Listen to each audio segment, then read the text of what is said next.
Assalamualaikum warahmatullahi wabarakatuh.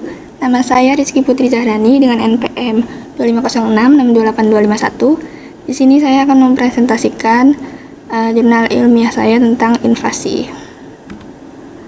Nah, ini merupakan tampilan awal dari jurnal ilmiah dengan judul Analisis Dinamika Inflasi dan Dampaknya Terhadap Stabilitas Ekonomi di Indonesia.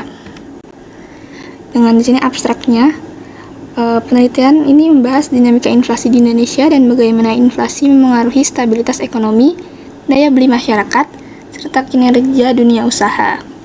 Dengan menggunakan data makroekonomi, penelitian mengidentifikasi penyebab utama inflasi, yaitu jumlah uang beredar, perubahan nilai tukar, kenaikan biaya produksi, dan juga tekanan permintaan. Hasil penelitian menunjukkan bahwa inflasi tinggi menurunkan daya beli, meningkatkan biaya operasional bisnis, serta menimbulkan ketidakpastian bagi pelaku usaha dan juga investor. Meskipun pemerintah telah melakukan berbagai kebijakan moneter dan fiskal, inflasi struktural masih menjadi tantangan jangka panjang.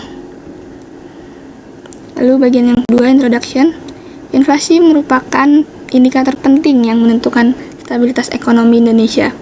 Tekanan inflasi dipengaruhi oleh faktor domestik seperti kenaikan permintaan, biaya produksi, dan distribusi yang kurang efisien, serta faktor global seperti harga energi dan gejolak geopolitik.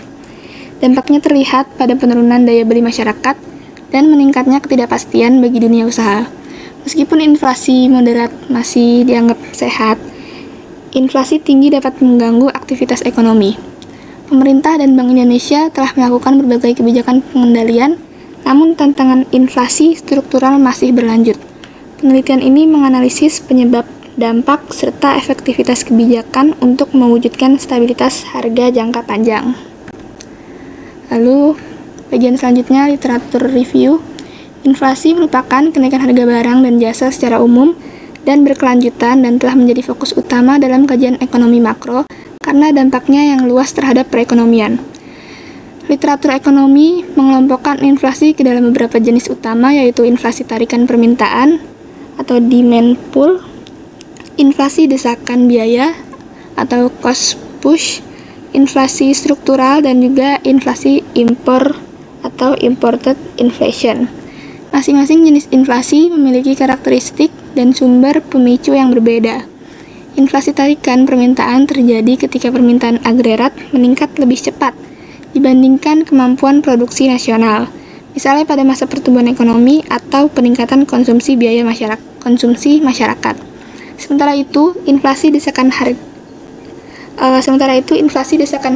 biaya terjadi akibat kenaikan biaya produksi seperti harga energi, upah, atau harga bahan baku.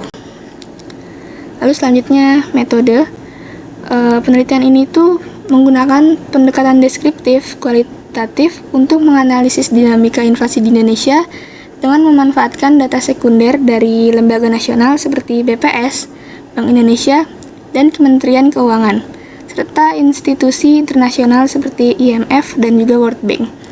Melalui studi literatur dan analisis dokumentasi, penelitian ini mengkaji penyebab, dampak, serta efektivitas kebijakan moneter dan fiskal dalam menjaga stabilitas harga. Untuk memperkuat analisis naratif tersebut, digunakan berbagai uji statistik, seperti uji T dan juga Wilcoxon, untuk membandingkan periode waktu tertentu, misalnya sebelum dan sesudah pandemi, serta metode ANOVA dan juga Kruskal-Walsh, guna mengevaluasi perbedaan pengaruh inflasi antara sektor ekonomi maupun kelompok pendapatan masyarakat. Secara keseluruhan, metode ini bertujuan menyinergikan teori ekonomi dengan data empiris untuk menghasilkan pemahaman yang komprehensif mengenai fenomena inflasi dan respons kebijakan pemerintah di Indonesia.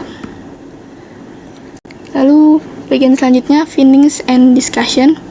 Jadi penelitian ini mengintegrasikan pendekatan kualitatif dengan serangkaian uji statistik untuk membedah dinamika inflasi secara menyeluruh.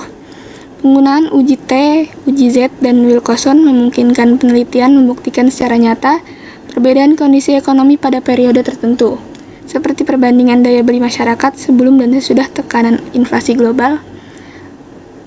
Sementara itu, penerapan ANOVA satu arah dan juga dua arah, serta Kruskal Walsh memberikan bukti empiris bahwa inflasi tidak merata di semua sektor, melainkan didominasi oleh volatilitas pada kelompok pangan atau volatile foods dan harga yang diatur pemerintah atau administrative price. Jadi secara keseluruhan, gabungan metode ini itu menunjukkan bahwa inflasi di Indonesia itu dipicu oleh interaksi kompleks antara kompleks internal dan juga eksternal. Temuan ini menegaskan bahwa kebijakan moneter seperti pengaturan suku bunga perlu didukung oleh intervensi fiskal dan penguatan rantai pasok untuk meredam dampak inflasi yang berbeda-beda di tiap kelompok masyarakat dan sektor komoditas. Bagian yang selanjutnya, conclusion. Jadi penelitian ini menyimpulkan bahwa inflasi di Indonesia merupakan fenomena ekonomi yang dipengaruhi oleh kombinasi faktor domestik dan global yang saling berkaitan. Hasil analisis menunjukkan bahwa tekanan inflasi terutama dipicu oleh kenaikan harga energi dunia, fluktuasi nilai tukar, peningkatan biaya produksi, dan pemulihan permintaan pasca pandemi. Selain itu, persoalan struktural seperti ketergantungan impor, distribusi yang kurang efisien, serta rendahnya produktivitas sektor pangan turut memperkuat tren kenaikan harga secara nasional. Inflasi memberikan dampak yang nyata terhadap perekonomian Indonesia, terutama melalui penurunan daya beli masyarakat, peningkatan biaya operasional dunia usaha. Lalu, bagian yang selanjutnya, acknowledgements. Penulis ini jadi menyampaikan rasa syukur yang sebesar-besarnya kepada Allah Subhanahu wa Ta'ala atas segala rahmat dan kemudahan yang diberikan sehingga penelitian dan penyusunan artikel ilmiah ini dapat terselesaikan dengan baik. Penulis juga mengucapkan terima kasih kepada seluruh pihak yang telah memberikan dukungan, bantuan, dan juga arahan selama proses penelitian berlangsung. Ucapan terima kasih secara khusus penulis sampaikan kepada para dosen dan juga pembimbing akademik yang telah memberikan masukan berharga, baik dalam pemahaman teori ekonomi maupun dalam penyusunan kerangka analisis terkait inflasi di Indonesia. Dukungan mereka membantu penulis memperluas wawasan dan memperdalam pemahaman mengenai topik penelitian. Jadi penulis juga berterima kasih kepada BPS, Badan Pusat Statistik, Bank Indonesia, serta Kementerian Keuangan yang menyediakan berbagai data dan publikasi resmi yang menjadi dasar penting dalam analisis penelitian ini. Mungkin itu saja dari saya, kurang lebihnya mohon maaf. Wassalamualaikum warahmatullahi wabarakatuh.